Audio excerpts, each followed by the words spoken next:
pendant très longtemps, je n'avais aucune envie d'être en couple. Mais quand je te dis ça, c'est même à 14-15 ans, quand c'est souvent ces moments-là où ça commence, tu vois. Aucune envie d'être en couple. Je comprenais pas le concept d'être amoureux. Je suis en mode, on a 13 ans et demi, on a techno, enfin genre à un moment donné, je vais pas me foutre en couple, enfin tu vois, genre entre deux classes. Genre je comprenais vraiment pas ce principe. En fait, je suis pas normale. Ouais. Je vois que les gens ont cette envie. Moi, j'en ai pas envie, je comprends pas, tu vois. Lou, t'as jamais été en couple à 29 ans? Bonjour Lou. Bonjour May. Ça va? Ça va et toi? Je suis au max là. Ça y est, on n'est plus malade. Ça y est, on n'est plus malade. On coule toujours du nez. Ouais. Toujours morveuse, mais en santé. Et ça, c'est le principal. C'est vraiment une bonne nouvelle. Ouais, ce matin, j'ai workout. J'ai fait une petite séance de 20 minutes, tu vois. T'as fait quoi? Cardio, plank. Ah, t'as quand même fait du cardio? Ouais. Non, en reprise, j'aurais fait pilates. Hein. Non, mais j'ai fait du pilates et genre, en vrai, je me suis dit, c'est bon là. Okay. Là, on sent les doigts du cul là. Donc ouais, j'ai fait ça et oh my god, qu'est-ce que c'était dur. Ouais. Ça fait une semaine du coup que j'ai pas fait de sport. J'avais l'impression que ça faisait 3 mois quoi. Bon, bah meuf sortie de maladie, hein, j'ai envie de dire. Ah ouais non, c'est normal. C'était vraiment dur, genre vraiment je l'ai senti dans mes jambes et tout. Je me suis dit mais t'as jamais fait de sport de ta vie ma go ou quoi qu'est-ce qui se passe? Mais non, ça m'a fait du bien quand même. Je me suis dit ok bon ça va, c'était 20 minutes tu vois. Genre c'était même pas 20 minutes je crois. Mais non, j'étais contente de faire du sport. Top. On a une petite invitée aujourd'hui, Sacha s'est jointe à nous. Ouais. Parce que l'après-midi, elle fait sa sieste sur mon lit. Mais comme je ne suis pas sur mon lit, enfin je suis pas dans ma chambre là, ben elle doit faire dodo sur le canapé. Voilà. Je pense qu'elle va pas rester tout le podcast, non, très honnêtement. Non, je pense qu'elle va aller se coucher ailleurs parce que je pense que je vais lui donner chaud dans 10 minutes genre. Mais ouais. Et toi, ça va? Oui. Depuis le dernier épisode, j'ai fait quoi? Je suis allée chez l'orthoptiste. Oui. Alors pour ceux qui ne savent pas ce que c'est l'orthoptiste, j'ai du mal à le dire. Orthoptiste. Oui, orthoptiste. C'est quelqu'un qui vous fait un check des yeux pour voir s'il y a un problème en gros. Elle a roté dans le micro. J'ai une petite remontée, Elle a roté dans le micro. Parce que j'ai un problème de... Ce que je pensais être un problème d'accommodation, c'était en réalité un problème de convergence. Ça veut dire quoi un problème de convergence? Ah, t'as eu un colis. je viens de recevoir un colis dans la boîte aux lettres, voilà. On l'entend partir. On entend Zouzou qui gueule et le camion partir Chacha, en... c'est bon, c'est rien, Chacha. C'est un colis, Chacha, on s'en fiche. Chacha, c'est rien. C'est rien, Chacha. Parce que forcément, du coup, Chacha veut partir. Tu veux dire quelque chose? T'es bien silencieuse, hein? Ouais, alors que c'est la première à parler le plus dans cette famille. Je disais donc, l'orthoptiste. C'est quelqu'un qui va checker les yeux et j'ai un problème de convergence. Je sais plus ce qu'elle m'a dit exactement, mais en gros, c'est pour ça que j'ai le sentiment de pas faire le focus correct au niveau de mes yeux quand je vois de près ou de loin, tu vois. Ouais. Donc je suis en rééducation. Rééducation oculaire, ça c'est une première. C'est une première. Franchement, attends, c'est normal, tu vois, genre en mode make sense. Ouais. Mais j'avais jamais entendu parler de ça en fait. Moi non plus. Voilà, donc en fait, n'hésitez pas si vous avez des bugs avec vos yeux. En fait, faites-vous prescrire un bilan orthoptique et peut-être que vous devez aller chez l'orthopticien. Hein? Comment on dit? L'ophtalmo?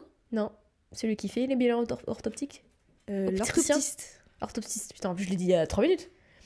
Mais il me rend hyper confus ce mot. Je te jure, c'est dans ma tête, il est trop bizarre. Attendez, il y a quelqu'un qui essaye de s'échapper de la pièce. Sacha a tenu 3 minutes d'épisode. Hein. Oui, écoute, c'est à cause du livreur. Ouais. Bon, je disais donc, si vous avez un problème de deuil, n'hésitez pas à aller chez ce genre de spécialiste parce que déjà, c'est bien remboursé par la Sécu. Parce que quand elle m'a dit oui, alors séance de rééducation, vous en aurez 6 à 8, tu vois, je suis en mode. Aïe. C'est combien, madame, s'il vous plaît? Elle dit non, mais c'est entre 3 et 2 euros. Y a pas de souci. Pas de problème, tu peux rééduquer mes yeux. Ok. 6 séances, mais en 15. Donc profitez-en parce que, comme dit, on sait pas si ça va durer. Mais ouais, donc voilà, je suis en rééducation de l'œil. Ouais, pas mal, hein? Ouais. Mais ouais, c'est parce que c'est quand même chiant en vrai. Ça me fait souvent, tu sais, dans la journée, je suis en mode genre. Un problème de focus là. Ah donc, ouais. Donc c'est pas mal. Voilà, c'est tout ce que j'ai fait cette semaine. Hein. Bah non. Hier, t'as fait quoi? Je suis allée dans un café céramique. Bah oui. Pour la première fois de ma vie. Ouais. Parce qu'en fait, à chaque fois que je dis ça, je me demande si c'est la première fois. Mais oui, parce que même à Séoul, on a fait beaucoup de cafés à thème. Genre peindre, faire un parfum et tout. Ouais. Mais on a même fait de la céramique, mais on l'a pas peint. Oui, c'est ça. C'est ça. Donc là, c'était trop cool. C'était à Strasbourg. J'ai fait ça avec ma pote. J'ai peint une gamelle d'eau pour mes chiens. Et je la récupère dans 2 semaines. C'était vraiment très chouette. Ouais. Je dirais pas où c'est, comme ça, c'est ma reco de l'épisode. Faudra rester jusqu'à la fin pour savoir pour les Strasbourgeois. Ouais. Moi, demain, je vais à une convention. Enfin, une convention, non, c'est un festival. Ça s'appelle le festival Escapade à Strasbourg. Donc, ça vient d'une librairie où je vais souvent, qui s'appelle la librairie Escapade. Et donc, c'est sur le thème romance, romantasy, fantasy, tout ça. Donc, il va y avoir plein d'auteurs, autrices. Enfin, je crois qu'ils sont quasiment tous francophones. Il y en a plein que je ne connais pas, mais en fait, il y a une de mes autrices préf qui y est. Donc, j'en avais rien à foutre. Je me suis dit, je vais payer 20 € l'entrée juste pour aller la voir, elle. Et après, pour me balader et tout, il y a des artisans et tout. Enfin, il y a plein de trucs qui sont prévus. Donc, je vais aller me balader là-bas demain. Ça va être cool. Et puis je vais rencontrer Maëlle Pau, quoi. Ouais, donc, je suis trop c'est contente. cool. Tu vas revenir avec des dédicaces et tout. Ouais. Je vais revenir avec mes petits livres dédicacés. Je vais être au top de... J'adore les livres dédicacés. Je suis comme une enfant, genre. J'ai hâte que tu me racontes comment c'était, surtout. Ouais, non, j'ai trop hâte. C'est au Palais des Congrès, d'ailleurs. Donc, c'est dans une grande salle où il va y avoir vraiment une vingtaine, trentaine d'auteurs. Donc, je vais pouvoir aussi faire le tour de voir d'autres livres, tu vois, des livres que je connais pas. Et surtout que je lis beaucoup d'autrices anglophones et très peu d'autrices françaises, au final. Donc, ça peut être intéressant, ouais. Ouais, c'est l'occasion. Bon, après avoir ce petit update de vie qu'on fait à chaque épisode, il est temps. C'est le jour de l'année où on va parler de mon sujet préféré. Oui, parce que le jour où vous regardez ça, on est le 15 février. Et hier, c'était quoi Saint-Valentin. Ouais. La journée des amoureux. Ouais, la journée des amoureux. De toute façon, c'est une fête commerciale.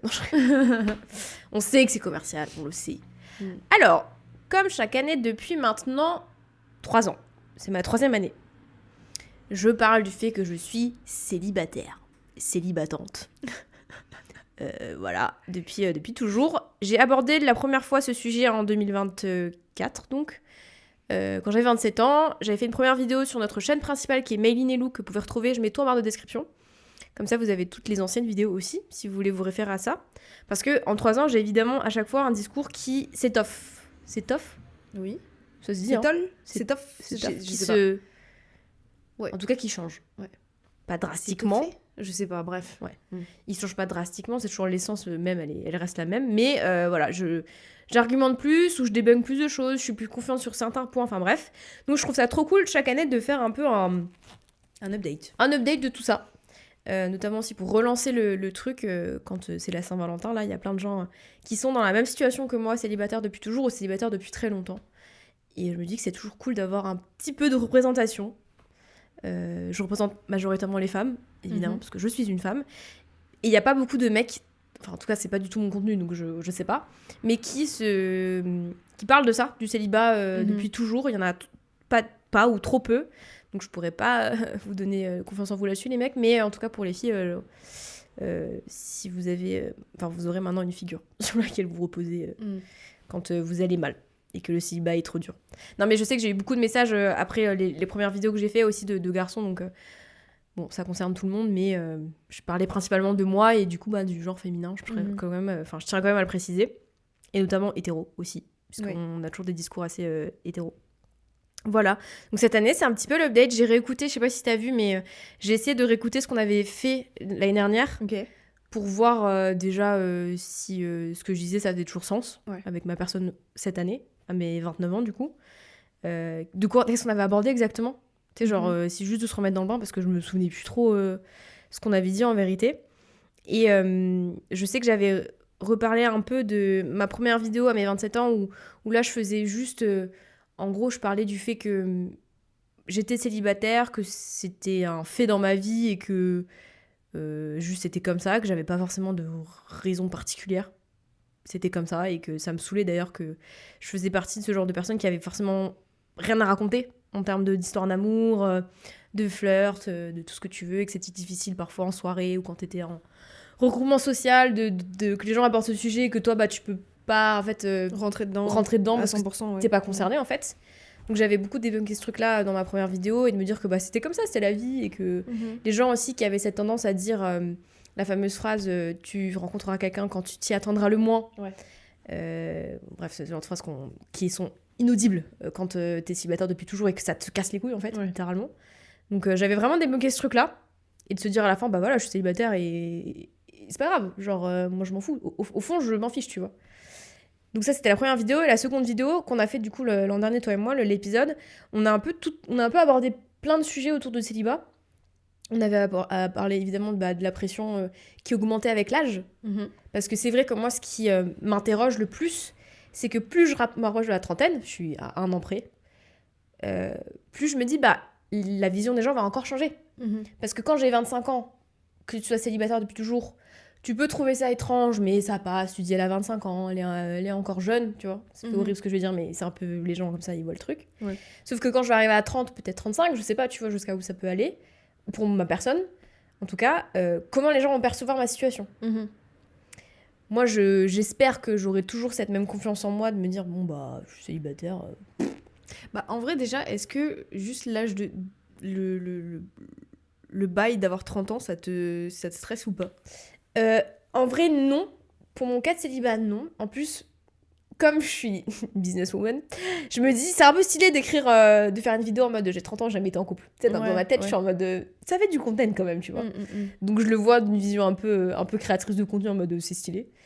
Après, à titre personnel, non, je m'en fiche en fait. Ouais. Mais j'ai, comme dit, cette curiosité de me dire, mais les gens, ils vont penser quoi à 30 ans, tu vois. Ce que je te dis, 25-27, ça passe encore, mais 30 ans. Enfin, en fait, ça dépend si tu le prends sur une curiosité un peu, genre, dans ton sens, hein. Genre, en mode, si tu penses recevoir des avis négatifs et du coup que ça te dérange, ou alors juste, genre, en mode, ouais, les gens, ils vont penser quoi, genre, parce que c'est juste, je suis curieuse et je m'en fous, en fait. En fait, juste, je suis curieuse et je me demande comment les arguments vont changer. Parce qu'aujourd'hui, si je dis que je suis célibataire, la majorité des gens vont me sortir les phrases, donc la fameuse tu trouveras quand tu t'y attendras pas, bref.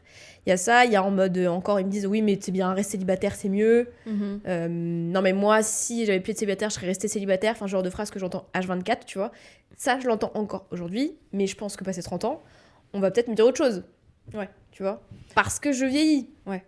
T'as peur du les enfants, les enfants, le mariage, mais c'est ça, comment tu vis avec les autres qui sont en couple, parce que bah plus tu vis, généralement les gens se mettent en couple, se marient, ont des enfants, et toi tu restes dans une catégorie de personnes qui vit pas ce genre de choses, tu vois. Donc ça risque peut-être à l'avenir de m'isoler presque socialement aussi, parce que je connais pas. Donc on peut m'écarter, tu vois. Pas mes proches, pas toi, pas mes amis, tu vois. Mais je sais pas, je vais en soirée où des gens je connais pas trop. Tu vois, là, je pense que ça peut m'écarter instant, parce que je connais pas. Tu vois, donc je peux pas... Ça, rien que je parle, je connais pas. Ouais, après, c'est un peu débile de faire ça. Oui, mais non, mais évidemment, c'est débile. Mais il y a plein de gens qui se sont concernés quand ici, ils ont pas des enfants et les autres ont des enfants. Et ils se disent, oh, mais tu comprendras quand tu seras mère. Ou tu comprends pas parce que toi, t'es pas parent, tu vois. Certes, ça veut pas dire que je peux pas participer à la conversation ou essayer de vous comprendre ou vous entendre, tu vois. Les gens ont tendance à catégoriser quand tu as pas cette case-là. C'est ciao, tu vois. Ouais, moi je trouve ça un peu bête, donc enfin en tout cas ce sera pas moi, je pense. Oui, ce sera pas toi. En couple, parents ou quoi que ce soit, genre ce sera clairement pas moi qui... Genre, tu vois, genre... En fait, le truc, c'est que les gens, ils veulent pas entendre des avis extérieurs aussi, tu vois. Je trouve qu'ils sont un peu fermés à ça. Genre, l'exemple des parents, ou même quand t'es en couple, tu vois, un avis extérieur, même si la personne n'a jamais été en couple, il peut être intéressant parce qu'il a une vision extérieure à ce que t'es en train de vivre.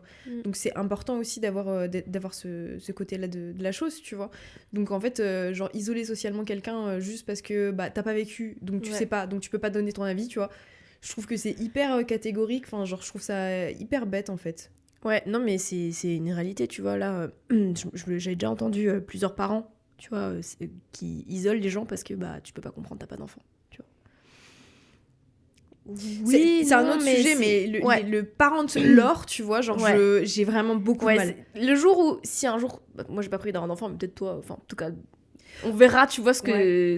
Oui, et en même temps, tu vois, genre même... Cette phase-là, elle sera intéressante aussi. Parce que je sais qu'il y a des gens qui sont en couple qui disent ça aussi, tu vois. Et moi, je me verrais jamais dire ça à quelqu'un, tu vois. Et je pense que je l'ai jamais dit.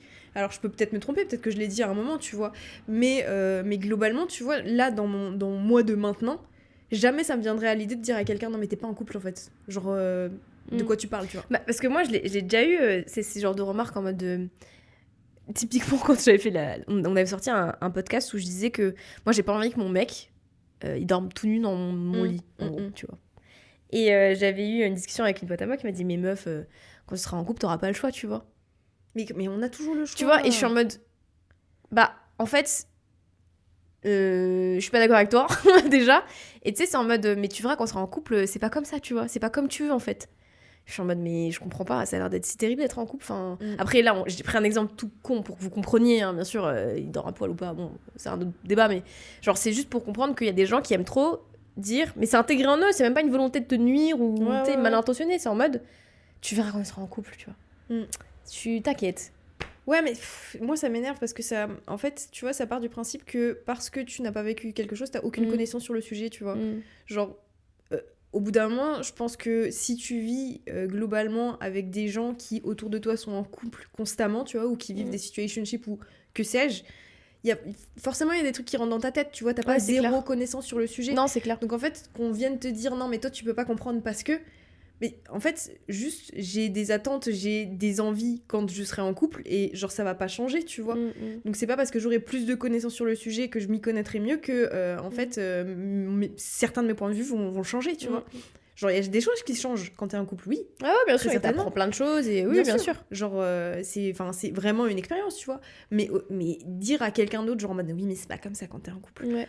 Mais en fait, genre, tous les couples sont différents déjà. Ouais. Donc, à partir du moment où tu te bases sur ton couple pour donner une expérience globale de la chose, ça marche pas, tu vois. Ça fonctionne pas parce que t'es un cas sur, genre, des millions, tu vois. Ouais, c'est clair. Donc, c'est pas possible, en fait, de faire ça. Et ce que j'ai noté, parce que, donc...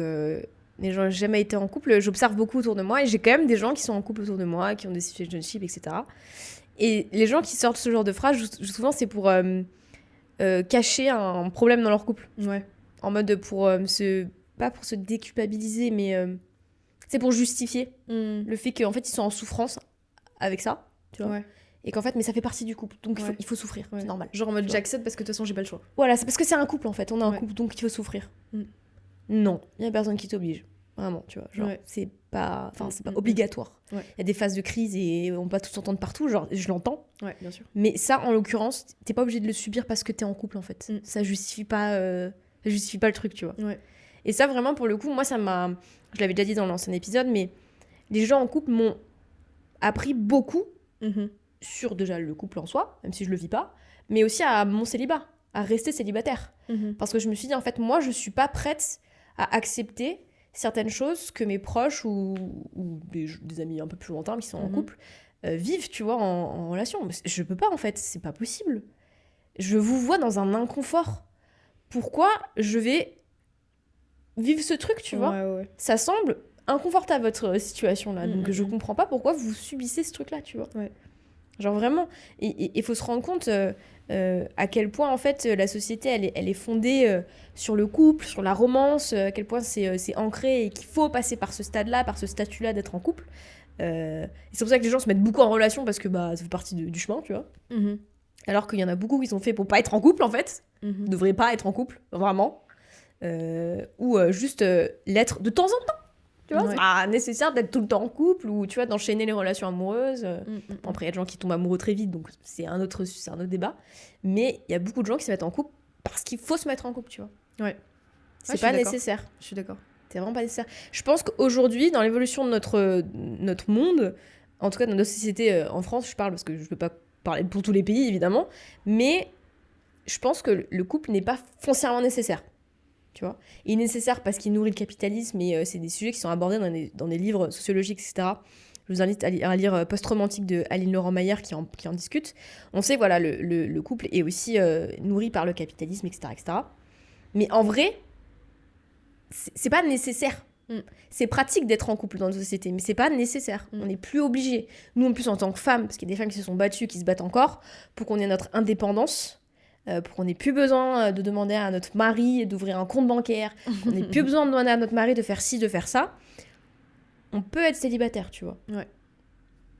Donc, profitons de cette indépendance, tu vois, et c'est ok d'être célibataire même toute une vie, tu vois. Ouais. Je dis pas, alors moi je parle vraiment du statut de célibat. Je dis pas qu'il faut pas être amoureux, je dis pas qu'il faut pas vivre des histoires, des belles histoires, etc. C'est pas ce que je suis en train de dire, tu vois.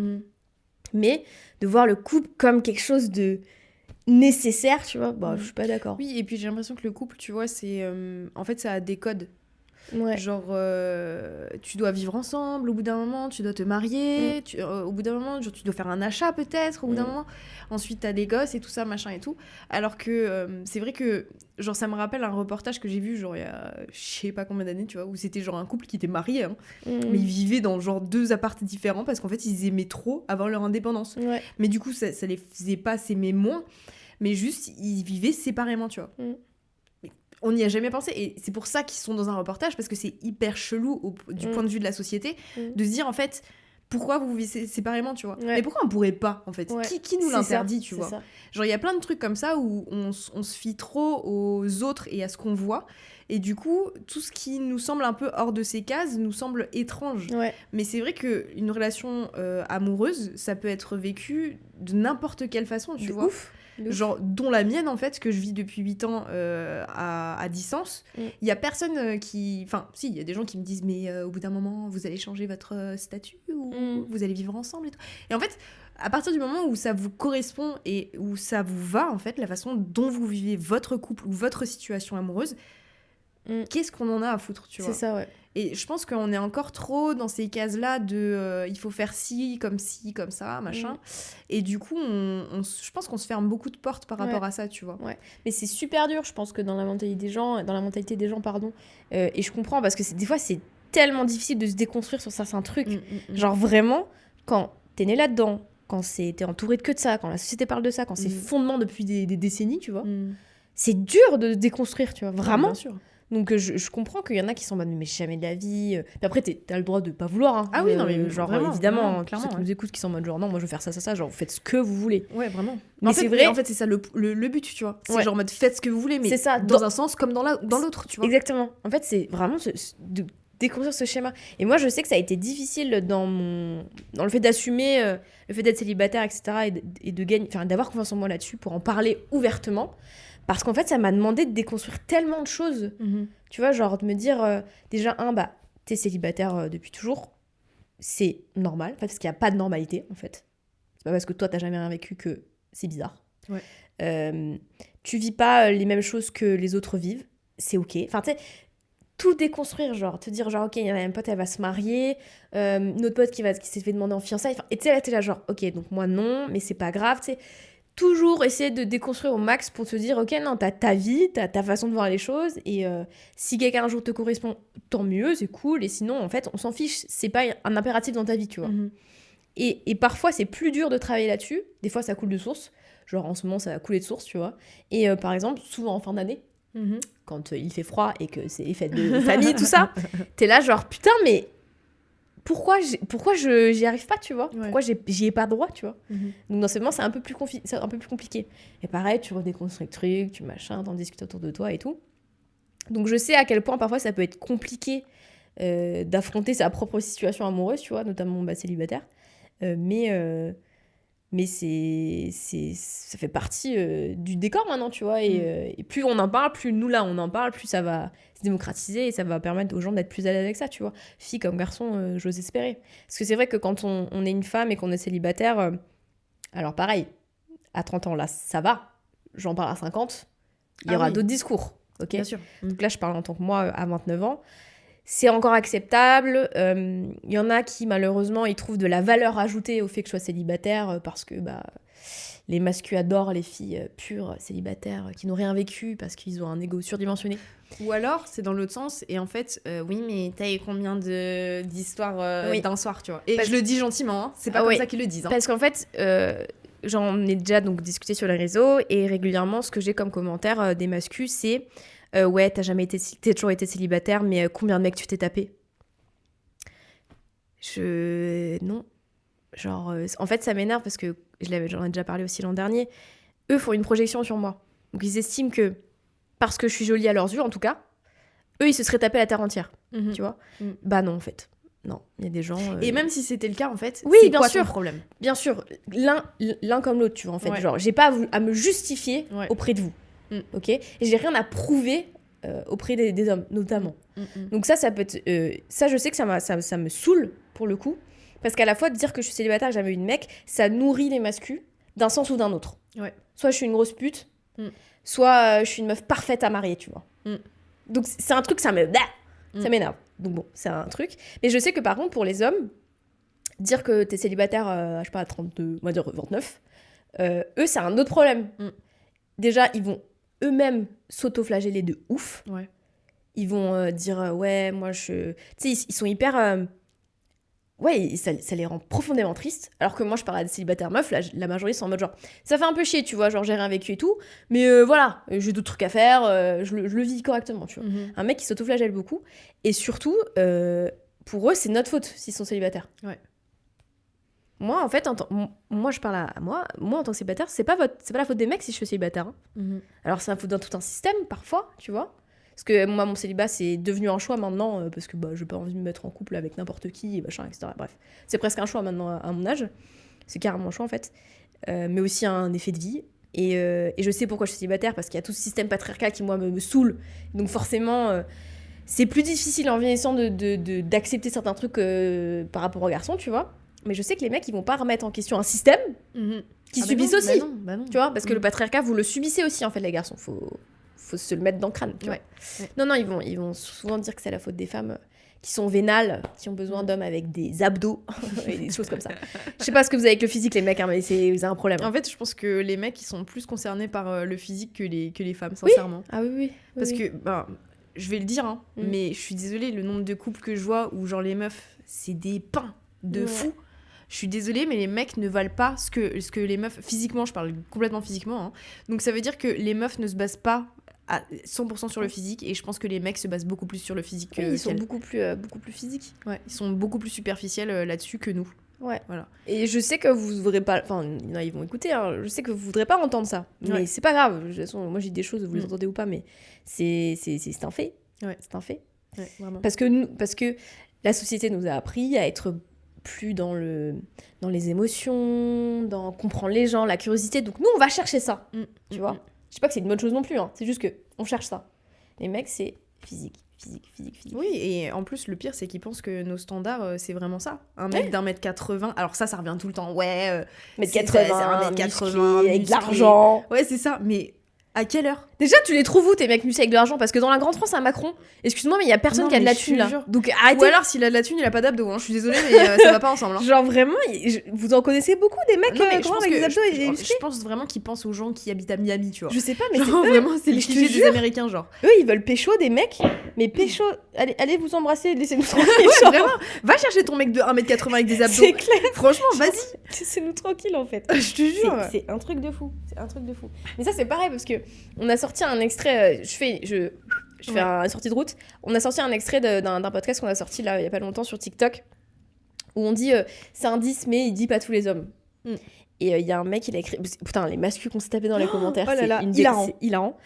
Et en fait il dit ouais donc c'est un 10 mais donc ça reste un 0 je sais pas quoi parce que il est pas assez beau je sais pas quoi. Déjà je suis en mode mais quel est on n'a jamais parlé de critères physiques déjà. Enfin tu sais genre nous quand en plus on fait ce genre de jeu aucun moment ça crée ces questions de critères physiques. Vraiment. Parce qu'en fait, dans le fond, pour nous en tout cas, je parle pas au nom de toutes les femmes, faites ce que vous voulez, meuf. Moi, c'est pas le physique qui prime. C'est pas le physique.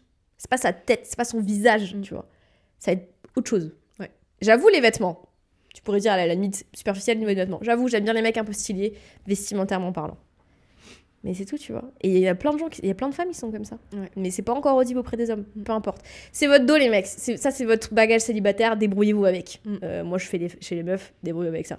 Mais je sais plus pourquoi on a complètement dévié là-dessus. Mais pour dire que oui, moi, en tant que célibataire, là encore, c'est acceptable aux yeux des gens, on va dire. J'imagine, hein, je fais une généralité, pardon. Effectivement, je sais pas, peut-être que quand j'aurai 40 ans et que si je suis toujours célibataire et que je fais encore des vidéos comme ça, on va me dire, ah bah vraiment, tu vas finir... Parce que bon, ça, je l'ai eu aussi en vrai à cet âge-là. Oui. Tu vas finir vieille fille avec des chats. C'est pas grave. La vérité, il y a des études encore qui sont sorties. Je peux même vous mettre en lien un TikTok d'un mec, peut-être que ça vous parlera plus, parce que quand c'est des mecs qui parlent, vous écoutez, qui parlent que sociologiquement, il y a des études qui prouvent qu'une femme qui est célibataire à un certain âge est beaucoup plus heureuse qu'un homme du même âge célibataire. Voilà. Il y a plein d'études qui sont sorties là-dessus, justement, parce qu'on en parle tellement, c'était la mode là en 2025, il y a un article qui est sorti, genre, il y a eu un truc sur le célibat. Sur le He's having a boyfriend is embarrassing là. Ouais. Voilà. Il y a des sujets comme ça de célibataires qui sont revenus sur le tapis. Et donc, il y a plein d'études sociologiques qui sont sorties et qui montrent que, globalement, c'est vrai que les femmes sont plus heureuses célibataires que les hommes. Donc c'est pour ça que moi ça m'inquiète pas non plus, tu vois. Mais je pense parce qu'on s'assume plus, genre émotionnellement et tout ça. Genre je pense qu'on est beaucoup plus déconstruite et beaucoup plus prête en fait à faire le travail que les hommes. C'est ça. Et surtout, moi ce que j'avais beaucoup aimé dans le livre pareil de Aline Noir-Mayer sur post-romantique, c'est à quel point notre amour est ailleurs, tu vois. On a la chance, parfois, pour certaines femmes en tout cas, d'avoir des cercles amicaux incroyables. Et notamment entre femmes. Ouais. Il y a un truc que j'adore chez les femmes, c'est la sororité qu'elles peuvent faire preuve entre elles. Je sais pas si ma phrase était correcte. Dont elles peuvent faire preuve. Et aussi le lien d'amitié qui est profond chez les femmes. Parce qu'on a ce truc de s'intéresser à l'autre, d'être curieuse, de savoir qu'est-ce qui se passe dans leur vie, d'être présent quand c'est nécessaire, d'être présent même quand c'est pas nécessaire. Genre vraiment, moi ce qui m'a beaucoup nourri, ce qui a apaisé ma frustration parfois, le fait d'être célibataire et d'avoir rien vécu, c'est parce que j'ai des amitiés et un entourage tellement puissant en amour, tellement présent, que en fait je suis hyper nourrie, tu vois, de ce truc-là. Et je sais qu'il y a beaucoup de gens qui vivent pas cette chose-là, et je vous le souhaite parce que il y a rien de plus chouette en vrai que les amitiés. Ouais. Parce que ça va vous suivre du début à la fin. Les plus longues évidemment, ou alors une petite partie de votre vie, mais c'est présent, tu vois. Et vraiment, c'est trop puissant. Et je pense qu'on n'honore pas assez le fait même aux yeux de la société à quel point les amis sont importants. Genre vraiment. Parce que, en fait, tout est référé au couple, en fait. Genre, tu sais, tes numéros d'urgence, des trucs comme ça, c'est pour le couple à chaque fois. Alors que la majorité du temps, c'est tes potes qui sont présents. Ouais. Qui étaient là au début et qui seront là à la fin. J'étais tombée sur un témoignage d'une mamie, je sais pas, elle devait avoir 80 piges, tu vois, qui avait jamais eu d'enfant. Et donc elle disait, en fait, pour revenir un peu très rapidement sur la parentalité, mais ce qui explique à quel point les amitiés sont importantes, elle disait, moi, on était un groupe d'amis, de filles amies jusqu'à la fin. Et à la fin, quand une de notre groupe, elle était sur le déclin, en gros, hein, je fais short, les gens qui étaient présents, c'était nous. C'était pas les enfants. C'était des amis, tu vois. On était là quand elle allait pas bien, on la lavait, machin et tout, tu vois.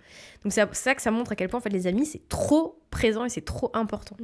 Donc vraiment, si vous êtes célibataire et que vous avez des amis, nourrissez vos relations à travers vos amitiés. Et même en couple, j'ai envie de te dire. Même en couple, je trouve que c'est hyper important de garder des amitiés qui sont hyper saines, hyper proches et tout. Parce que, en fait, moi, je vois pas le couple comme une finalité, tu vois. Genre, j'ai envie de garder mes potes, genre ma famille proche comme elle est maintenant. Et éventuellement, si mariage il y a, tu vois, genre, vraiment continuer là-dessus. Parce que moi, il est hors de question que mon couple, ce soit mon tout, tu vois. Genre en mode que voilà, ce soit ma nouvelle famille. Tu sais, il est hors de question, en fait, tu vois. Parce que quand je vois les nouveaux couples, genre... Tu sais, ceux qui se marient, qui ont des enfants et tout, tu vois, c'est ça leur famille, tu vois. C'est leur nouvelle famille, c'est ça. Moi, il est hors des questions. Genre, ma famille, j'ai grandi avec elle jusqu'à maintenant. Je veux pas la lâcher, tu vois. Ça me fait hyper peur de me dire, genre, en mode, ok, donc à partir du moment où t'es marié, où t'as un enfant et tout, genre, ta famille, ta première famille, entre guillemets, c'est au second plan maintenant que tu dois la mettre. Genre, le plus important, c'est ton mari et ton enfant. Il est hors de question que ce soit ça, tu vois. Genre vraiment. Et plus le temps passe, plus je me dis, non, je peux pas. Je peux pas faire ça. C'est pas possible, en fait. Parce que t'as le sentiment que ça te détache de quelque chose. Ouais. Mais en fait, non. Genre, moi, c'est vraiment mon cocon avec mes amis et ma famille que je veux garder, tu vois. Et bien sûr, je veux inclure mon mec dedans.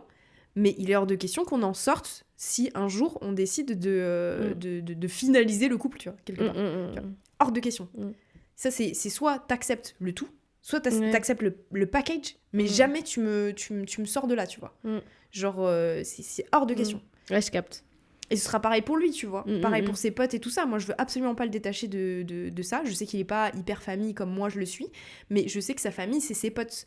Et il est hors de question que je le détache de ça aussi, tu vois. Ouais, c'est clair. Donc non, moi, il n'y a pas moyen, tu vois. Ça, ce côté-là, ça m'effraie énormément. Ouais, je capte. En plus, moi, toi, je pense que c'est pareil. On est très famille de sang, mais on est aussi très famille de cœur. Oui. Et donc, ce qu'on considère comme notre famille va au-delà des liens du sang, en fait. Ça, On a une très grande famille du coup. Ouais. On a beaucoup d'amis, on les mélange beaucoup aussi. Et on a beaucoup qui viennent à la maison, donc c'est vrai que si même moi un jour tu vois je viens être en couple et je sais pas, même si je me vois pas habiter avec un mec étranger parce que je me projette tellement pas. Ouais. C'est trop difficile pour Et moi. même moi, frère, ça fait 8 ans que je suis en couple, je me projette pas. Oui, c'est vrai. Mais je me demande, tu vois, si un jour je suis en couple, j'arriverai à me projeter, je sais même pas, tu vois, parce qu'en fait, dans ma tête, c'est tellement pas dans mon imaginatif étrangement. Alors que je suis quelqu'un de très créatif, mais j'avoue, j'ai du mal à me projeter là-dessus, tu vois. Je comprends. J'avoue qu'en fait, moi, mon quotidien, il se fera avec ma personne, mais avec mes potes aussi, tu vois. Je me vois pas, soudainement, voir 80% mon mec et 20% mes potes. Oui, c'est ça. Enfin, non. Tu vois, non, c'est pas possible, en fait. C'est pas possible. Genre vraiment, c'est trop bizarre. Pas, il y aura toujours genre mes potes qui viendront chez WAM, genre qui resteront 5 jours, je m'en fous, tu vois. Genre qui est enfant, pas enfant, genre qu'on soit que tous les deux, machin. Non, c'est mort. Genre il y aura toujours autant de passages, je sortirai toujours voir mes potes, enfin. Il y a pas moyen que ça prenne qui ait moins d'importance juste parce que j'ai décidé d'être avec quelqu'un, tu vois. Et pareil pour la personne en face, tu vois, si la personne elle est très proche de ses amis, de sa famille et tout, bah genre tant mieux, tu vois. Moi, tant qu'il y a du monde à la maison, que ça roule. Enfin, tu sais, genre, je suis contente, moi, en fait. Donc, ça me pose pas de problème, pour le coup. Mais ouais, je vois, parce qu'en fait, des fois, si je parle avec... j'ai quelques potes qui sont célibataires depuis très longtemps, voire depuis toujours. Et quand on se pose comme ça, on se dit, mais peut-être qu'un jour, on sera en couple, tu vois. Même si c'est pas un impératif, que c'est pas grave si ça arrive pas. Peut-être qu'un jour, ça sera le cas. Et en fait, on bloque, on est en mode... En fait, je me vois pas. Je n'arrive pas. C'est genre, on est en mode, est-ce que tu me vois? Toi, je te pose la question à toi en vrai, parce que je la pose aussi des fois à mes potes. Tu me vois avec un mec là? Genre en mode, il y a un mec là. Là, il y a un mec et c'est mon mec. Ouais, non, et genre chelou. Là, imaginons, il part, il a un rendez-vous, il me fait un bisou sur la joue, il part. C'est chelou, non? En vrai, dans ma tête, non, pas tant que ça. Ah, moi, c'est chelou de fou. Mais peut-être parce que moi, je suis en couple, justement. Ouais. Tu vois? Genre... Ah, moi, j'ai du mal, hein. Non, moi, j'ai pas forcément de mal à te voir avec quelqu'un. Genre, c'est pas quelque chose que je peux pas m'imaginer, tu vois. Je suis pas en mode là, toi, un jour avec un homme, non, ça va pas. Non, je pense que non. Mais faut que ce soit le bon, c'est tout. Ah ouais, non, mais c'est sûr. Faut pas que ce soit un random, tu vois. Ah non, bah non. Mais non, mais ce que je veux dire, c'est genre en mode, ce sera pas n'importe qui. Le jour où, genre, il y a un mec là dans notre salon, ce sera pas n'importe qui. Ouais. Tu vois ce que je veux dire? Mais dans ce cas-là, parce que dans ma tête, c'est vraiment ça, tu vois, c'est quelqu'un que t'as décidé d'avoir dans ta vie, genre sur le long terme, ou alors de construire vraiment quelque chose avec cette personne. Non. Genre, je peux pas te l'imaginer, tu vois. Je peux pas te dire, si, je le vois, il est brun, il est comme ci, comme ça. Ouais. Non, mais par contre, non, je le vois. Moi, tu sais que je suis en mode... je pense que si un jour ça m'arrive et que je suis en couple, je vais avoir des phases de panique, de monstrueuse. Ah, t'inquiète. Mais monstrueuse. Non, mais j'en ai eu tellement lourd. Ouais, mais j'imagine pour ceux qui se mettent en couple là, pour la première fois, tu vois, même à 23, peu importe, mais première fois en couple, les phases de panique, de défense que tu dois avoir, des mécanismes de défense automatiques, c'est en mode ah non, mais on a rien à faire ensemble en fait, salut. Je sais pas, alors que c'est genre il y a 2 minutes tu lui as dit que t'étais amoureuse de lui, mais après tu te casses. Enfin, ça devait être trop chelou. Ouais. Non, trop bizarre. C'est étrange. Parce que moi, il s'est accroché, hein. Ouais. Vraiment, il s'est accroché. Hein. Je te rappelle que une des premières, genre, quand il m'a demandé si je voulais, déjà, j'avais pas compris sa question. Bref, c'est une autre histoire. Mais genre, le moment où il m'a demandé ça, je fais be careful, hein, because I'm a bitch. Ah, t'as dit ça? Non, j'ai dit un truc dans le style, tu vois. Je lui dis fais gaffe quand même, parce que genre, j'ai tendance à briser des cœurs, t'as vu? Genre, je suis pas sereine sur tendance à partir, être en couple, quoi. Tu vois. J'ai tendance à fuir un peu. Il me dit non mais t'inquiète, il est toujours là, hein. Il a tenu bon, hein, le frérot, hein. Donc mais c'est vrai qu'il y a vachement de moments de panique comme ça. Moi c'est vraiment en plus que tu sais pas si c'est genre un mécanisme de défense ou si c'est vraiment ce que tu ressens. T'es en mode t'en as vraiment pas envie, tu vois. Je te jure, le nombre de questions que je me suis posées où j'étais là en mode en fait ça y est, je ressens de l'anxiété, mais non. En fait, est-ce que c'est en mode un vrai sentiment de non, t'en as pas envie, faut que t'arrêtes, ou c'est en mode genre t'as pas envie, mais en fait si t'as envie, mais c'est juste tes réflexes, tu vois, d'émotionnel, je sais pas comment dire. C'est trop de questions en fait, c'est que des questions sur questions, en tout cas au début, tu vois, après genre au tout début, c'est vraiment beaucoup de questions. Après genre t'es dans la phase de honeymoon, genre c'est cool, tout va bien. Et après tu te reposes des questions en mode mais qu'est-ce que je suis en train de faire avec un homme. Quel enfer. Et genre, mais en vrai, même au bout de 8 ans, je me pose encore des questions. Hein. Tout le temps, hein. Tout le temps. Mais c'est pas forcément négatif, genre. Non, bien sûr. Et puis, en fait, quand t'as quelqu'un en face qui communique bien aussi là-dessus, tu vois, genre, c'est aussi intéressant. Parce que je pense que je l'ai déjà dit dans ce podcast, mais même l'amour, tu vois, comme ça fluctue. Moi, je lui ai déjà posé les questions. Est-ce que tu m'aimes genre tous les jours pareil ? Il me dit non. Genre, il y a des jours où je t'aime moins. Il y a des jours où je t'aime plus. Mais ça fluctue, tu vois. Ouais, mais en fait, c'est pareil que pour l'amitié. Oui, exactement. Mais en fait, quand t'es en couple et que t'as pas de oui, notion, t'as l'impression tu que c'est inconditionnel, genre. voilà, que... c'est ça. T'as l'impression que l'amour, en fait, il doit être toujours au top. Au top, ouais. Et qu'il doit jamais redescendre. Mais en fait, il y a des moments où, bah, non, t'aimes l'autre un peu moins que hier. Il t'énerve un peu. Mais plus que demain, tu vois. Genre, enfin, oui, c'est ça. Il te saoule. Genre, t'as pas forcément. T'es pas d'accord, machin et tout. Et ça, tu vois, quand il me l'a dit, j'étais un peu vexée en mode. Comment ça, tu m'aimes pas, genre en mode tout le temps pareil. Normalement, tu dois être au max sur WAM, tu vois. Mais en fait, avec la réflexion, genre, je me suis dit, bah, moi aussi, moi aussi, ouais. Je l'aime pas tous les jours. Ouais, c'est ça, je l'aime pas pareil tous les jours, tu vois. C'est normal, en fait. C'est un sentiment qui fluctue selon ta journée, selon ton humeur, selon tout, tu vois. Donc, c'est hyper intéressant aussi parce que ça t'apprend plein de choses quand la personne en face est sincère, tu vois. Parce que franchement, sincèrement, je pense que s'il m'avait dit, genre, en mode non, mais je t'aime de plus en plus chaque jour, j'aurais dit, mais quel mytho celui-là, tu vois. Donc, c'est à double tranchant. Donc, il y a plein de trucs comme ça où tu te dis, bah, en fait, t'apprends grave avec l'autre. Bah, en fait, je me dis, il y a quand même des schémas qui se ressemblent par rapport aux amis aussi, tu vois. Moi, je sais que amicalement, je pense que je retrouverai des choses dans mon couple parce que bah, j'aimerais bien partir d'une base amicale avec un futur partenaire. Je trouve que dans ma tête, c'est plus sympa, tu vois. Donc, notamment, le fait de dire, bah, là, je t'aime un peu moins, tu me saoules, tu vois. Genre, avec mes amis, ça peut être ça, hein. Et c'est réciproque. Genre, un jour, je vais les saouler, ils seront en mode genre, putain, gave-loup, tu vois. Il y a des jours où c'est en mode genre, au top. Et ça, je l'ai appris ces 5 dernières années, que effectivement, même les amitiés, c'est pas tout le temps un amour fou, tu vois.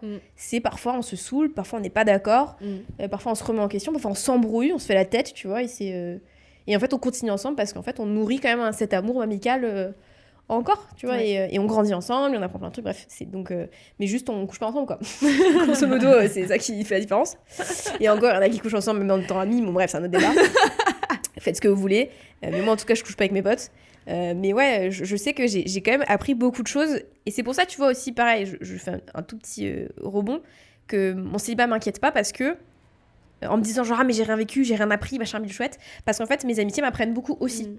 Et je me dis, ça va forcément me servir aussi pour si je suis en de ouf. De ouf, parce qu'en plus, genre, le fait que tes potes soient en couple et des situationships et tout, toi, tu remets les choses en question, elles remettent les choses en question, et du coup, ça t'apprend forcément. Enfin, genre, en tout cas, ça te permet de te dire, bah, ça, je veux dans ma future éventuelle relation, tu vois, ça, je veux pas, et d'évoluer comme ça aussi, tu vois. Oui, effectivement, de par leur situation amoureuse, moi, ça m'apprend, parce que je projette et j'apprends comme ça, mais aussi par notre relation à nous, tu vois, j'apprends aussi. Donc ouais, mais c'est vrai que des fois, je suis un peu en mode... Putain, mais c'est sûr, je vais avoir des gros moments de panique et... Oui, mais c'est normal. Enfin, ça fait partie du bail, tu vois. Non, mais tout ça ne peut pas être... Ah oui, non, c'est évident. Chiant, de toute façon. De toute façon, si tout est évident et si tout coule de source, c'est chiant. Bah, je sais pas si c'est chiant, mais... C'est bizarre, en tout cas. Toi, tu trouverais ça bizarre? Moi, je trouverais ça bizarre. Il y a des gens pour qui c'est clic, clic, clic, clic, ça... Mais ça en même temps, source, tu vois, oui, quelque part, oui, mais en même temps, avec Yongyu, genre, au début, tout coulait de source aussi, tu vois. Pourtant, il y avait des moments où je me posais des questions. Non, mais t'as eu la phase de panique au tout début quand il t'a demandé si tu voulais être en couple avec lui, etc. Oui, mais moi, je suis un peu spéciale, je crois. Non, je pense qu'il y a beaucoup de gens qui sont comme ça. Je pense que c'est peut-être plus... c'est moins commun de trouver des gens pour qui c'est tout fluide. Ouais. Mais quand je dis tout fluide, je dis tout fluide. Hein. Ouais. En mode, en même temps, vous avez des sentiments pour l'un et l'autre. En même temps, vous dites que, ok, on se met ensemble et tout va bien. Je parle de cette fluidité. Hein. C'est quand même très, très rare. Hein. En tout cas, moi, dans mon entourage, j'en ai jamais entendu parler de cette fluidité. Il y a toujours des obstacles. Toujours des trucs. Parce que c'est des relations humaines et parce que bah, c'est nuancé, il y a plein de choses. On n'est pas toujours au même niveau. C'est impossible d'être tout le temps. Enfin, c'est rare quand même. Tu vois. En tout cas, au début, d'être vraiment sur les mêmes phases, c'est compliqué. Hein. Enfin, en tout cas, je le vois autour de moi. Mais moi, je l'ai vécu, tu vois. C'est compliqué. Oui. Ah, mais par contre, on en parle du gouvernement qui veut envoyer des lettres aux gens qui ont eu 29 ans, qui vont avoir 29 ans cette année pour les inciter à faire des enfants. C'est moi, j'aurai la lettre. Voilà. Alors, je vais la recevoir. Dans le bail, c'est pas genre en mode on vous pousse à faire des enfants, c'est pour vous informer sur la fertilité, sur tout ce qui concerne la sexualité, parce que vous savez pas encore le faire à 29 ans quand même. Genre tout ce qui est genre en mode capote et tout, apparemment. Enfin, genre, tu sais, comment on dit, contraception. Mais c'est surtout pour vous dire, genre, vous, les femmes à 29 ans, vous pouvez commencer à congeler vos ovocytes, hein, à les mettre de côté pour, au cas où, si vous avez 35 ans et que du coup, vous êtes trop vieille. Ils disent que ça aux femmes ? Non. Hommes, femmes.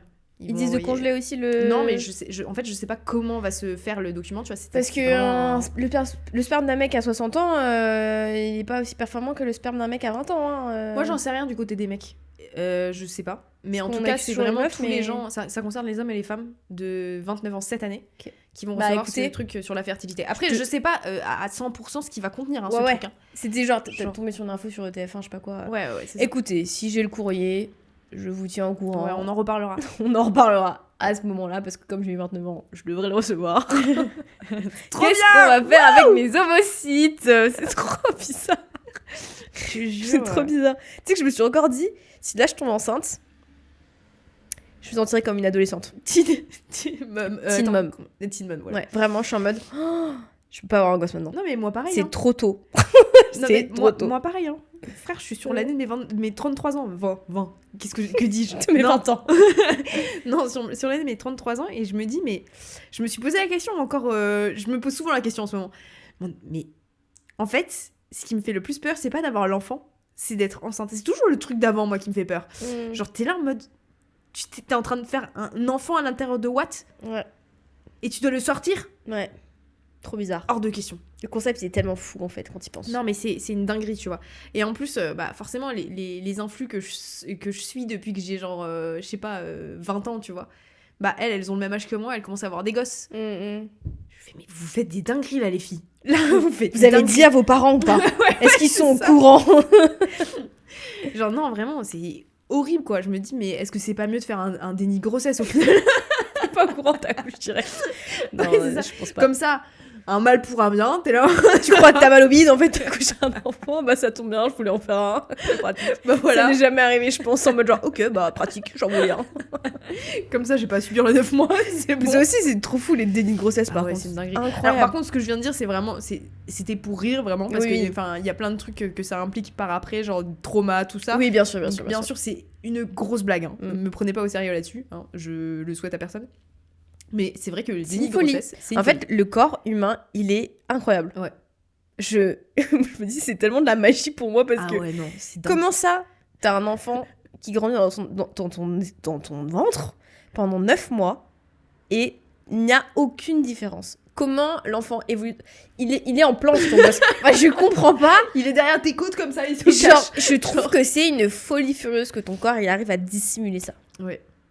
Et moi, je trouve ça dingue que le gosse, il sache se cacher. Genre en mode, elle veut pas de moi. Ok, non, mais ça, c'est vrai, le rideau, là. C'est vrai aussi. Lui, il se dit, ok, vas-y, on est discret. Ouais, mais oui, c'est dingue. C'est fou.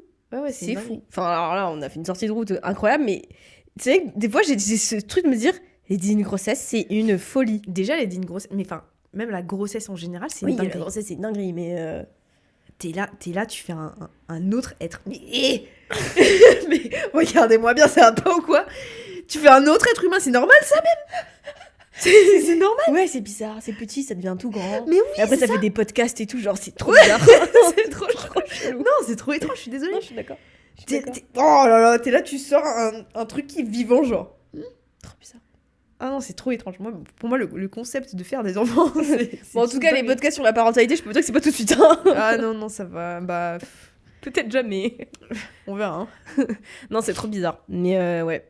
Bon, on n'y est pas encore du coup, parce que là, de base, on parlait du célibat quand même. Oui. Donc, de là après, faire une grossesse. Après, tu peux faire un enfant célibataire. Oui, hein. bien sûr. Mais bon. Parce que moi, j'ai des potes, hein, j'ai beaucoup de potes d'ailleurs. Quoi ? Leurs ovocytes congelés. Ouais, bah oui. Il y en a beaucoup qui font ça, ouais. Ouais, j'en ai beaucoup, hein. Genre, sur un ratio de meufs de 30 ans, tu vois, j'en ai beaucoup. Potes proches en plus, toi. Ouais. Donc, je me dis, waouh. Et en plus, elles se tournent. Quand elles parlaient de leurs ovocytes congelés, tu vois, elles se tournent vers moi, elles font « Et toi, Méline, t'as prévu de congeler tes ovocytes ?» Alors moi, jamais de la vie je fais ça. Si j'ai un enfant, c'est bien. Si j'ai pas d'enfant, c'est bien aussi. Hein. Genre, regardez-moi bien, je suis pas à la course aux enfants. Hein. Ça va. C'est hein. fou. Genre, c'est vrai que c'est pas nous un sujet qu'on... Non. On est tellement loin de ça. Bah oui. En fait, c'est tellement... J'ai tellement jamais voulu... Enfin, profondément, tu vois, avoir un enfant.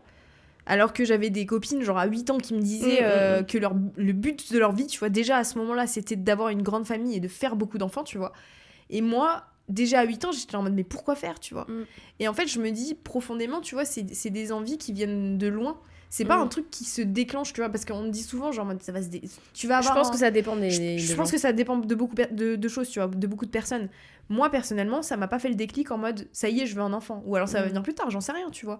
Mais ce truc-là, tu vois, je l'ai vu beaucoup chez les gens qui me disaient, genre, quand ils étaient petits déjà, oui, je veux des enfants, tu vois. Et moi, j'ai jamais eu cette envie-là. Même en étant petite, en étant ado ou en étant plus vieille, tu vois. Mais je capte parce que tu vois, moi, les envies un peu liées aux relations amoureuses, enfants et tout, je les ai pas vraiment eues. Tu vois, genre, le fait là de se dire d'être mère, j'en ai pas envie. Ouais. Voilà. Je dis pas que ça peut pas arriver, juste je n'en ai pas envie. Je pense que je pourrais finir ma vie sans enfant, je vais être très heureuse. Pendant très longtemps, je n'avais aucune envie d'être en couple. Mais quand je te dis ça, c'est même à 14-15 ans, quand c'est souvent ces moments-là où ça commence, tu vois. Aucune envie d'être en couple. Je comprenais pas le concept d'être amoureux. On a 13 ans et demi, on a techno, enfin genre à un moment donné, je vais pas me foutre en couple, enfin tu vois, genre entre deux classes. Genre je comprenais vraiment pas ce principe.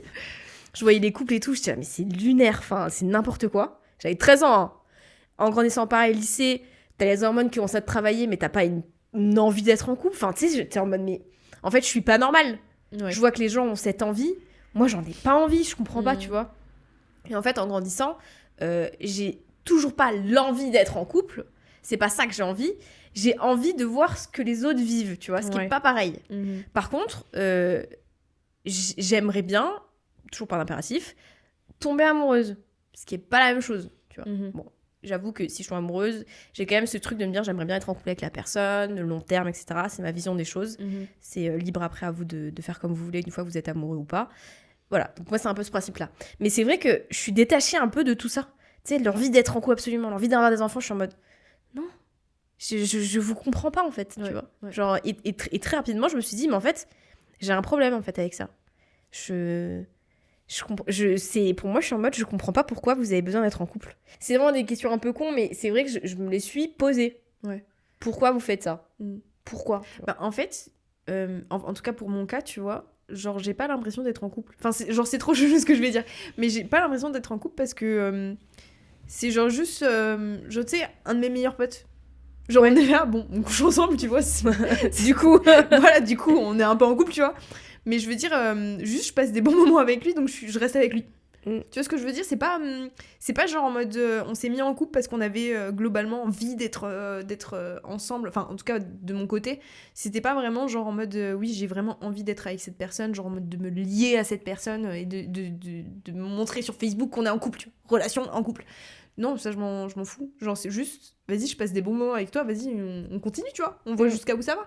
Mais globalement c'est pas, enfin en tout cas quand je me suis mis avec lui c'était pas un terme qui me restait en tête en mode ça y est je suis en couple, tu vois, genre en mode ah oui je vous ai pas dit je suis en couple, tu vois, genre c'était pas du tout comme ça, juste vas-y je suis avec quelqu'un, on s'entend bien, c'est cool, avec quelqu'un, ouais. Donc c'était pas, en tout cas ce terme là moi me vient pas forcément à l'esprit quand je pense à lui. Donc c'est un peu différent parce que j'ai pas cette impression en fait, tu vois, de in a relationship status, tu vois. Genre c'est plus genre vas-y, on s'entend bien.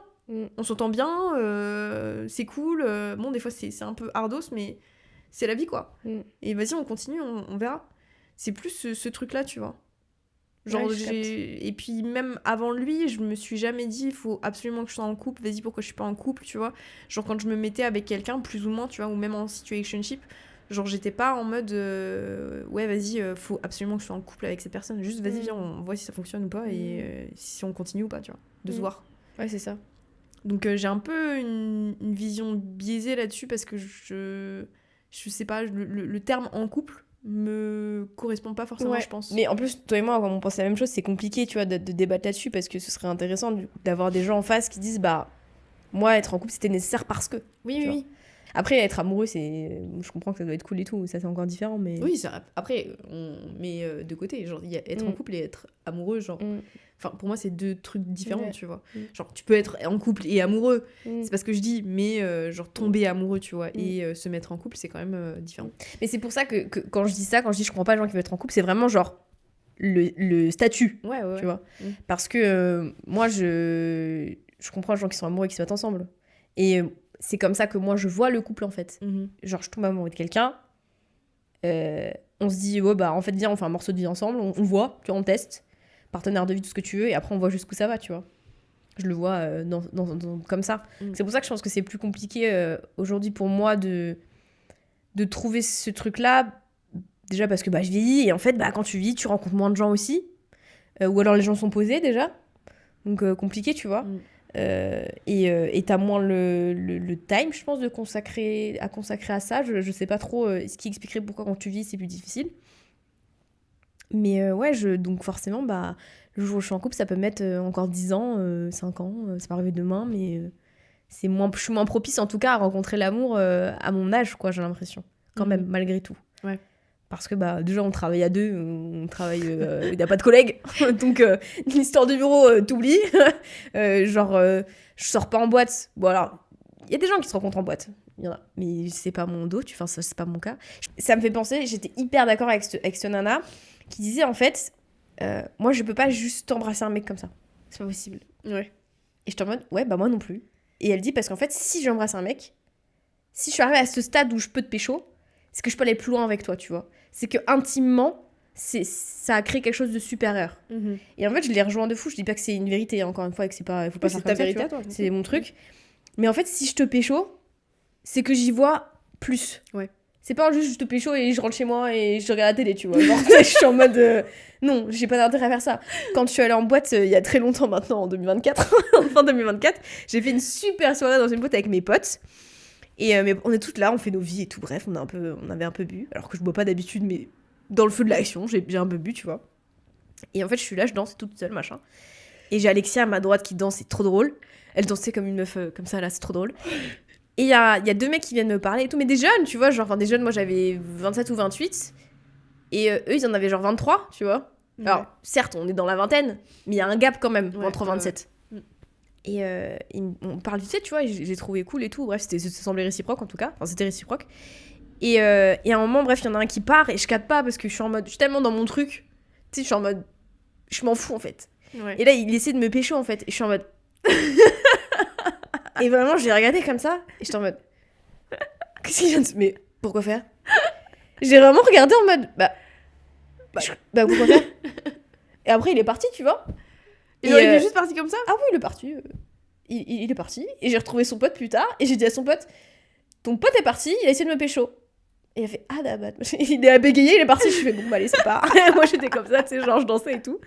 Et à un moment, je rejoins mon autre pote Clem, et je lui explique, je lui raconte, je lui dis, c'est trop marrant, le mec, il a essayé de pécho et tout. Mais en plus, je lui ai donné 0 signaux, hein. Vous pouvez dire ce que vous voulez, mais c'est sorti de nulle part. Ouais. Et elle me dit, pourquoi tu l'as pas embrassé ? Je parce que j'avais pas envie. Genre, j'avais pas envie de l'embrasser. Et je t'ai fait, oui, c'est une très bonne raison. Oui, je n'avais pas envie d'embrasser un inconnu, je ne le connais pas ce type, tu vois. Genre, c'est parce que je suis en boîte et que je suis un tout petit peu bombette que je vais embrasser un mec, tu vois. Genre, c'est trop bizarre pour moi. Si je t'embrasse, c'est que j'ai un intérêt. Ouais. Sinon, Oui, non, ça, tu vois, je comprends. Bah oui, et je sais que pendant longtemps, j'étais en mode, pourquoi j'arrive pas à embrasser les mecs comme des potes ? En mode, pendant une soirée, ou parce que c'est la fête, tu vois. Ouais. Parce que t'as pas envie, en fait. Je recherche pas plus loin. T'as pas envie de pécho des mecs comme ça t'intéresse pas. Ça t'intéresse pas ? Moi, faut que j'y trouve un intérêt aussi, tu vois. Genre, si juste je parle à un mec et il essaie de me pécho, je vais pas l'embrasser. Hein. Il y a des gens, ils ont, tu sais, c'est facile pour eux d'embrasser des gens. En mode, ils sont un chouïa intéressés. Et ça leur suffit, tu vois. Moi, genre, tu peux être très beau, mais si c'est tout ce que t'offres, ça m'intéresse pas, tu vois. Genre, ah oui, non, moi, j'ai besoin de... Genre, à l'époque, si. Oui, t'es voilà. Très beau, mais si. Ça prouve qu'on est différents là-dessus. Oui. Moi, ça suffit pas. T'es beau, bravo à toi, quoi. Mais... Oui, après, moi, ça s'arrêtait là. Hein. Oui, voilà, tu l'embrasser. Ouais. Voilà, c'est ça. Mais sauf que moi, ça m'a suffi pas. Ça me suffit pas juste pour l'embrasser. Oui. Faut qu'on ait un feeling, tu vois. Non, mais je peux capter de fou, tu vois. Juste, genre, quand j'avais 20 ans, oui, je faisais ça, ouais. Oui, mais tu vois, moi, je me dis, mais pourquoi j'ai pas eu cette phase de... mais juste parce tu que me plais, on s'embrasse, c'est tout. Ouais, mais c'est pour ça, maintenant, j'ai compris. Ouais. Mais pendant longtemps, j'étais en mode... fais comme les autres, tu vois, genre, on s'en fout. Demain, tu le vois plus. Dans une minute, tu le vois plus. Vous voyez même plus, genre... Tant que c'est consenti tous les deux, on s'en fiche, tu vois. Ouais. Et non, j'arrive pas. Impossible. Je te dis ça maintenant, semaine prochaine, j'embrasse un mec. Non, je rigole. Semaine prochaine, elle va en boîte, elle boit de l'alcool et elle embrasse un mec. Non, mais ouais, c'est vrai que pendant longtemps, j'étais en mode, ouais, c'est bizarre. Pourquoi t'es comme ça, tu vois? En fait, non, c'est juste que. Juste t'as pas envie. J'ai pas envie. Juste t'es comme ça. Non, c'est ça. C'est très bien. C'est ça. Parce que si je peux te pécho, ça veut dire peut-être que je peux me marier avec toi, tu vois. Je sais pas, il y a un truc qui va trop loin. Moi, je te dis, à 20 ans, je pouvais le faire. Maintenant, je pense que je suis recélib là demain. Pas d'intérêt. Je pense pas, non. Je pense sincèrement pas. Ou alors, j'ai mis en début de podcast, on se disait genre en mode non, trop pas superficiel, mais en boîte, si t'es très très très très beau, il y a moyen, je t'embrasse. Si t'es un cowboy avec un chapeau de cowboy. Et une petite moustache. J'ai envoyé à Juliette tout à l'heure un TikTok avec un mec qui faisait, tu sais, du rodéo, enfin le sport de taureau là, où ils se mettent dessus, ils doivent tenir longtemps. C'est du rodéo? C'est du rodéo? C'est comme ça que ça s'appelle? Bah oui, tu veux que ça s'appelle comment du rodéo? Non, mais peut-être qu'il y a un autre terme, c'est sportif. Ah non, c'est du rodéo. Ok, donc t'as le mec qui a son espèce c'est pas un gilet pare-balles, mais ça ressemble un peu. T'as vu la Ransom Canyon, du coup. Ransom Canyon. Chapeau de cow-boy et tout. Il était super bims avec son outfit, tu sais, genre jean bot, genre. Moi, ce que j'aime bien quand ils font du rodéo comme ça, c'est genre quand ils ont leur. Ah oui, les espèces de cuissards sur le côté là. Ouais. Trop stylé. Ouais. Et souvent, ils ont des jeans, enfin, pas des jeans, mais des pantalons à franges là. Oui. Pantalons à Mais je trouve ça trop franges, stylé.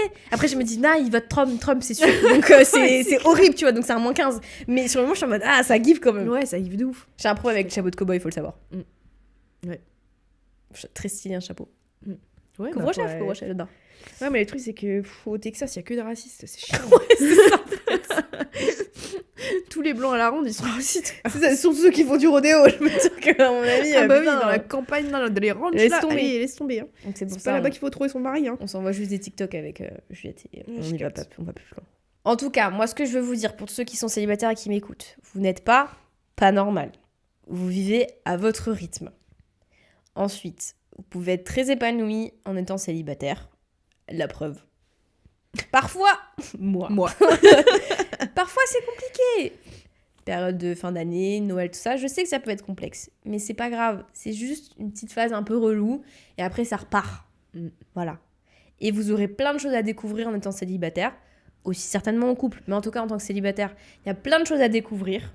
Même sur vous, à titre personnel, même amoureusement, il y a plein de choses à découvrir. Et en plus, ça vous permet d'investir votre énergie ailleurs. Parce que c'est vrai que moi, je me dis peut-être que c'est un blessing, tu vois, le fait que je sois célibataire. Dans le sens où, quand je suis en tout cas in love ou que je suis un crush, j'arrive pas à décrocher dans ma tête. Ouais. Donc là, l'univers me fait un cadeau. Tu n'as personne vers qui te tourner, vers qui t'intéresser, vers qui donner ton énergie. Tu le mets ailleurs. Tu le mets dans YouTube, tu le mets dans tes amis, tu le mets dans, je sais pas, courir, tu vois. Et je me dis, en vrai, c'est quand même un cadeau, tu vois. J'ai pu me concentrer, je peux me concentrer. Ouais. Parce que si le jour où je suis amoureuse, ça va me déconcentrer, je le sais. Je peux capter. Ça déconcentre être amoureux. Ah, moi, j'étais trop amoureuse quand j'étais au lycée. J'étais déconcentrée tout le temps. C'est pour ça que j'avais des mauvaises notes, je crois. Non, mais je te jure, c'était une des raisons. Hein. Une des raisons pour lesquelles j'étais médiocre à l'école, c'était les garçons. Hein. Oh, quel enfer. Donc voilà, si vous êtes célibataire, dites-vous que c'est un blessing, que ce soit pour les filles ou les garçons. Donnez votre énergie à autre chose. Allez chez les psys si c'est nécessaire. Allez voir des thérapeutes. Lisez des livres. Apprenez à vous aimer, vous. Enfin, il y a plein de choses à faire avant de donner son amour à quelqu'un. Peut-être que ça vous arrivera. Peut-être que ça vous arrivera pas. Mais c'est pas grave. C'est pas une fin en soi. Bravo, Lou. Voilà. Bah moi, j'ai rien à dire hein, parce que c'est pas mon sujet. Non, mais quand même, quand bien même ce n'est pas ton sujet, non, mais c'est pas mon sujet, mais je te laisse le dernier mot là-dessus. Oui. C'est ce que je veux dire. Genre en mode, pas genre j'ai rien à dire parce que je suis pas célibataire. Juste, je te laisse le dernier mot. Parce que tu es célibataire. Parce que tu es célibataire. Je ferai cette vidéo chaque année jusqu'à, parce que je suis en couple. Ouais. Et puis un jour, vous verrez une vidéo pop-up de j'ai nana en et je suis en couple pour la première fois. Ouais, ça ce sera très drôle. Et voilà. Et on verra, je vais sûrement débunker plein de choses. Avec ce que j'ai dit. Ça va être sympa. J'ai la boca en étant célibataire, blablabla. On verra le jour où je suis en couple, effectivement. Ça va être sympathique. Moi, j'ai hâte de voir ce jour-là. Là. Ah, si ça arrive. Sympa. Si ça arrive. On verra. Moi, j'y crois. En tout cas, force à vous. Voilà, ceux qui le vivent mal, vous allez bien le vivre à un moment donné, mais il faut prendre le temps de décortiquer tout ça et de savoir pourquoi, comment, est-ce que c'est une envie, est-ce que vous le subissez. Mais ça demande du travail aussi, quand même. Oui. Des petites recommandations ? Depuis 2 jours Non. Moi, j'en ai 2, je crois. La première, c'est le fameux café à céramique que j'attendais de vous dire en fin d'épisode, là. Ce qui s'appelle Together. Je vous le mets en barre de description. C'est un chouette café céramique à Strasbourg. Il y en a plusieurs, mais je suis allée à celui-là. Là, c'est des jeunes qui gèrent ça. Je pense plus de 30 ans, en tout cas. La meuf qui fait les cafés, je pense que c'est une barista. Parce qu'elle fait des trucs hyper stylés et tout. Genre, c'est des bons cafés, de la bonne nourriture. Ils expliquent tout bien. Il y a plein de pièces différentes que vous pouvez faire. C'est un certain coût, quand même. En entrée de gamme, on va dire, pour commencer à peindre, c'est 10 € sur certains objets. Et après, ça monte jusqu'à 60 balles, je crois. Enfin, ça dépend ce que vous faites. Moi, j'ai fait une assiette, c'était 25, quand même. Enfin, un petit bol, quoi. C'était 25. Mais c'était très chouette. Donc, je vous invite à faire ça. Faire des activités en général avec vos potes. Activités manuelles. Non, ça, c'est trop bien. C'est vraiment cool. Moi, vraiment, je crois que c'est vraiment fin de vingtaine, début trentaine que je me suis rendu compte que les activités manuelles entre potes, c'était le feu. Ouais, c'est vraiment cool. C'est trop bien. C'est vraiment chouette. Ouais. Donc, faites-le si vous avez des trucs à proximité ou renseignez-vous. Parce que, et c'est drôle parce que quand j'ai fait ce café céramique avec ma pote, on a l'habitude de beaucoup discuter, elle et moi, on n'a pas du tout discuté. On était tellement concentrés dans nos trucs que du coup, c'est hyper En plus, elle avait grave des trucs à te raconter, elle t'a rien dit. Bah, en fait, tu sais, elle me disait, puis après, on repartait dans notre peinture, et du coup, on redébattait pas comme on aurait pu faire juste avec un café, tu vois. Mais non, c'était. On était fiers de nous. Après, on s'est dit, putain, on va faire un truc stylé, tu vois. Donc, c'est cool. Et ma deuxième reco, c'était une BD, je crois. Bah, la BD que t'as lue hier Radio Club ? Oui. On a reçu une BD de Glénat qui s'appelle Radio Club. Je sais plus les auteurs, faudra que je vous mette tout en barre de description. C'est une BD en gros qui parle d'un vrai truc qui existait. Ça s'appelle Radio Club. C'était géré par un Bulgare qui a vécu en France et qui est parti aux États-Unis parce que c'est son parent, je sais pas quoi, bref, bossait là-bas. Et il a monté avec le rappeur Ice-T. Je sais pas si tu vois qui c'est. Je capte, ouais. Ils ont fondé ce truc. Parce que passionné de je sais pas quoi, bref, je fais un très gros résumé, mais très grossièrement, parce que j'ai lu hier et je sais que c'est encore frais, mais pas forcément les très bonnes informations. Ils ont fondé ce truc, un espèce de club, et en fait, il y a énormément de gens du hip-hop qui sont passés par là. Ça a été un peu un berceau, du West Coast hip-hop. Et donc, dans ce club, il y a eu des Red Hot Chili Peppers qui sont passés, alors qu'ils font pas du hip-hop, mais il y a plein de gens comme ça qui se sont rencontrés. Oui, il y a beaucoup d'artistes, quoi. C'est ça, il y a The Glove, que je connaissais pas, qui est un DJ, il y a Madonna qui est passée par ce truc, il y a Michael Jackson à un moment qui est passé parce qu'il voulait des danseurs, enfin, ça a été le berceau de beaucoup de choses. Ouais. Et bref, les mecs qui ont fondé ce truc, c'est assez fou. Donc t'as le rappeur Ice-T, je suis en mode what the fuck, tu vois. Avec ce mec d'origine bulgare mais français, what the fuck. Et en fait, aujourd'hui, ce mec existe toujours. Et il a fait cette BD parce qu'il voulait raconter une partie de son histoire, tu vois, parce qu'il a vraiment rencontré Dr. Dre et tout. Hein. En mode, c'était des gens lambda. C'est comme si t'avais rencontré Squeezie avant qu'il soit Squeezie, tu vois. Ouais. Entre guillemets, hein, je le grossis les traits. Et en fait, il a rencontré plein de gens comme ça dans son univers parce qu'il était passionné de musique et ça faisait kiffer. Et maintenant, en fait, j'ai vu, il fait complètement autre chose. Il a fait genre des reportages ou des documentaires sur des trucs genre GIGN et tout. Enfin, le mec, il a 36 vies et il s'est retrouvé dans des trucs aux États-Unis. Dans des milieux, un moment, il est passé par le côté artistique, genre l'art. Il a rencontré Andy Warhol, enfin, tu sais, des trucs comme ça. Mais il a quel âge, le frérot ? Il a plus 60 ans. Ah oui. Et en fait, il dit, mais en fait, cette partie de ma vie, cette phase hip-hop, les gens me croyaient pas, ils pensaient que je mentais. Et en fait, du coup, bah non, je mentais pas, et j'en ai fait une BD parce que pour raconter, tu vois. Et en fait, il est hyper pote avec Ice-T. Genre vraiment. Ouais. C'est son pote, tu vois. T'es là, mais et des gens, ils vivent des vies. Il est allé en prison et tout. Enfin bref. Et du coup, la BD parle un peu de ça, de cette naissance du berceau hip-hop dans le West Coast avec Radio Club, de sa vie un peu et de voilà. Ils abordent plein de sujets différents. J'aurais aimé parfois que ce soit plus profond. Ça manque un peu de plus d'histoire, tu vois. Donc c'est un peu dommage. Et je sais que les dessins vont pas plaire à tout le monde. Ouais. Voilà. C'est un peu brut. C'est des traits très droits, très sévère, tu vois, donc voilà, je préfère vous prévenir. Mais ça m'a appris plein de choses, et j'aimais trop parce que des fois, tu voyais des profils de gens que tu connaissais, t'es en mode, ah oui, putain, mais c'est trop marrant, tu vois. Okay. Et ils mettaient des photos et tout. Ah, des vraies photos ? Ah, des vraies photos. Il y avait parfois quelques pages avec des vraies photos du moment où ils étaient dans le club, et c'était vraiment chouette. Des problèmes aussi avec beaucoup de corruption à l'époque avec la police de Los Angeles. Ouais, ça m'étonne pas. Enfin non, c'était sympa. Et du coup, après, je suis allée voir le profil de Ice-T, je me suis dit, putain, mais je le connais, ce mec. Il a joué dans une série aussi, tu sais, des experts, un truc comme ça, là. Ah ouais ? Mais oui, enfin, il a fait plein de trucs aussi, ce mec. T'es là, mais c'est tellement américain aussi, 36 trucs. En plus, à l'époque, dans les années 80, il disait du proxénétisme. Enfin, Waouh. c'est un truc de fou. Enfin bref, trop intéressant. Pour le coup, c'est genre, ouais, j'apprends plein de trucs. Ok, trop bien.